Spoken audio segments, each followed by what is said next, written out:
नमस्कार, मी डॉक्टर प्रसन्न परांजपे. आपण पाहत आहात देअरफॉर हेल्थ आणि देअरफॉर हेल्थमध्ये आपलं स्वागत आहे. आपण आज पंचभौतिक तत्त्वज्ञानानुसार दुसऱ्या प्रकृतीबद्दल चर्चा करणार आहोत, जलतत्व. जलतत्वाचा जो मुख्य देव आहे किंवा देवता आहे ती आहे विष्णू.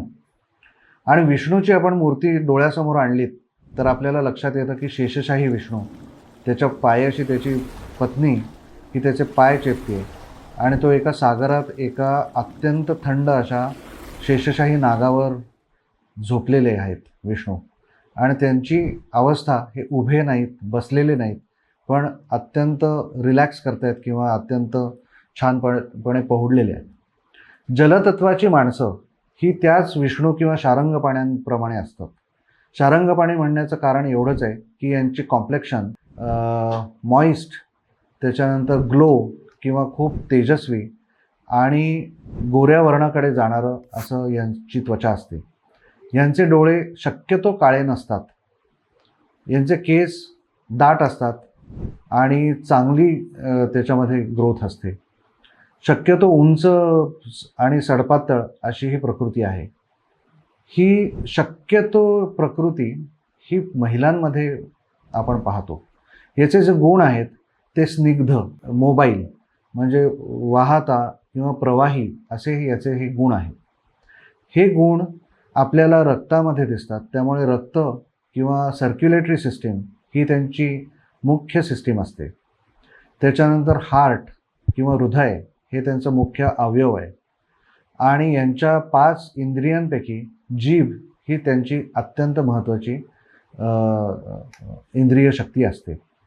त्यामुळे या माणसांना आपण बघायला गेलं, यांचे गुण बघायला गेले तर हे प्रवाही असतात. हे एक जागी नसतात. यांना स्वतःचा असा आकार नाही आहे. जसा पाण्याला स्वतःचा आकार नाही त्याप्रमाणे यांना प्रत्येकाला स्वतःचं मत फार कमी असतं. कन्फ्युजन हा यांचा स्थायी भाव आहे. एक गोष्ट करायला गेल्यावर 2 गोष्टींबद्दल अत्यंत कन्फ्युजन. त्याच्यानंतर ही माणसं रक्ताभिसरणाशी संबंध असल्यामुळे यांना ब्लड प्रेशर वर खाली होणं हे यांना प्राकृत आणि विकृत या दोन्हीमध्ये आपल्याला बघायला मिळतं. महिलांची शक्यतो ही प्रकृती असल्यामुळे ह्याच्यामध्ये जर विकृती झाली तर ह्यांना वॉटर रिटेन्शन म्हणजे पाणी शरीरात राहिल्यामुळे होणारी वजनाची वाढ, पाणी शरीरात राहिल्यामुळे होणारे गायनेकॉलॉजिकल किंवा स्त्रियांचे स्पेसिफिक मासिक धर्मयुक्त असे प्रॉब्लेम्स, अशा सगळ्या गोष्टी आपल्याला या तत्वामध्ये जास्तीत जास्त प्रमाणात बघायला मिळतात. या तत्वाचं जे अजून महत्त्वाचं अंग आहे ते म्हणजे त्याची मानसिकता. ही माणसं ज्या वेळेला विकृतीमध्ये असतात, यांची मानसिक विकृती आणि सुकृतीमध्ये हे कन्फ्युज्ड असतात. पण विकृतीमध्ये यांना एकटं राहायला आवडतं, यांना झोप येत नाही. तो जलतत्वाच्या विकृतीमुळे आहे. आपण अजून एक गोष्ट बघतो ती म्हणजे लो ब्लड प्रेशर. त्यांना जिभेच्या संदर्भातल्या सगळ्या प्रकारच्या गोष्टी म्हणजे एका वेळेला संपूर्ण आहार लागतो. थोडं खातात, एका वेळेला भरपूर खाऊ शकत नाहीत. जास्ती पाणीदार रसदार असं काही त्यांचा आहार असतो. पण त्यांना मीठ, कोशिंबीर, चटणी आणि आमटी, भात, वरण सगळं जे आपण पूर्णान्न म्हणतो ते दरवेळेला खायला लागतं. ही माणसं अत्यंत उत्तम टेस्टर्स असतात. आपण चहाच्या मळ्यांमध्ये जे टेस्टर्स असतात, कॉफीमध्ये असतात, तर ही माणसं टेस्टर म्हणून काम करतात आणि त्यांना ते फार आवडतं. त्यांना लक्झुरियस लाईफ आवडतं. आपण जर विष्णूचा मगाचं जे शेषशाही विष्णूचं जे रूप बघितलं तर ही माणसांना मसाज करून घेणं, स्वतःची सेवा करून घेणं हे खूप आवडतं. आणि टेन्शन आल्यावर ही लोक शक्यतो बसतात किंवा झोपतात. आणि ह्याच्यावर एकच यांचा प्राकृत उपाय आहे की यांना कोल्ड्रिंक्स, आईस्क्रीम हे प्राकृतरित्या फार आवडत असतं. आणि यांना गार असं शीतपेय दिलं, अगदी कोल्ड्रिंकच द्यायला पाहिजे असं नाही, कुठल्याही प्रकारचे फळांचे रस असतील किंवा सूप्स असतील तर ही दिल्यावर हे लगेच ताजेतवाने परत होतात. हे जेवढे पटकन कोमेजून जातात तेवढेच पटकन ताजेतवाने पण होतात. प्राकृत तत्वाची खासियत आहे. हे झालं विष्णू तत्व. याची देवता आहे आपण विष्णूला जी तुळस वाहतो, तर तुळस बऱ्याच प्रकारच्या तुळशी या आयुर्वेदात पण सांगितलेल्या आहेत आणि उपनिषदात पण त्याचे वेगवेगळे उल्लेख आहेत.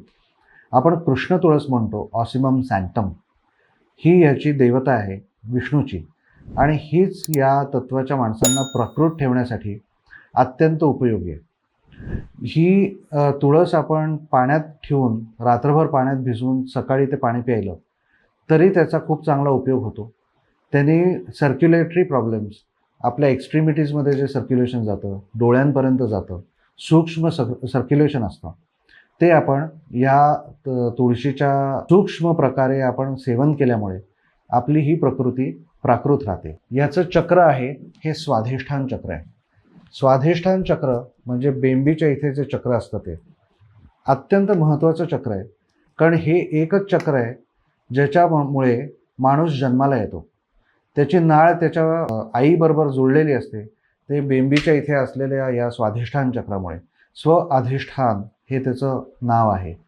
त्याचं आपण मुद्रा बघितली तर करंगळी ही जलतत्वाची समजली जाते आणि ह्याला जो बीज अक्षर आहे ते वम आहे, वम.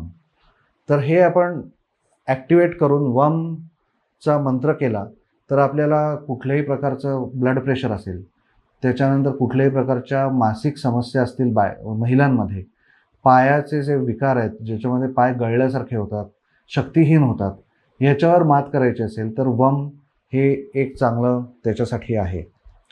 अजून एक खूप छान महत्त्वाची गोष्ट आहे की वॉटर रिटेन्शनमुळे वजन वाढतं आणि वॉटर रिटेन्शनसाठी आचमन हे अत्यंत उपयोगी असं सोप्यात सोपं साधन आहे जे आपण प्रत्येकजण करू शकतो.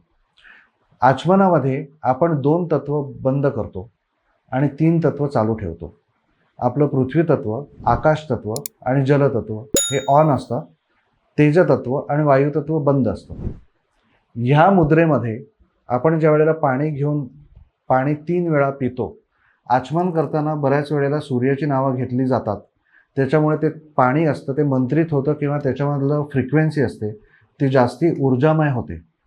तर साधारणपणे 100 ते 200 ml पाण्याची तहान हे आपलं बॉडी किंवा शरीर ही भागवते. ज्यांना वॉटर रिटेन्शन आहे त्यांनी तहान लागल्यावर महिनाभर हे करून बघावं. या प्रकारे 1 ते 1.5 किलो वजन कित्येक लोकांचं फक्त आचमन करून कमी झालेलं आहे. ही आपण उपयोगात आणू शकता आणि त्याचे काय तुम्हाला जे काही रिझल्ट्स येतील ते आमच्यापर्यंत तुम्ही नक्की पोचवू शकता. आम्ही त्याचा प्रसार करू आणि काही त्यात सुधार करायचे असतील तर ते पण आपण करू शकू.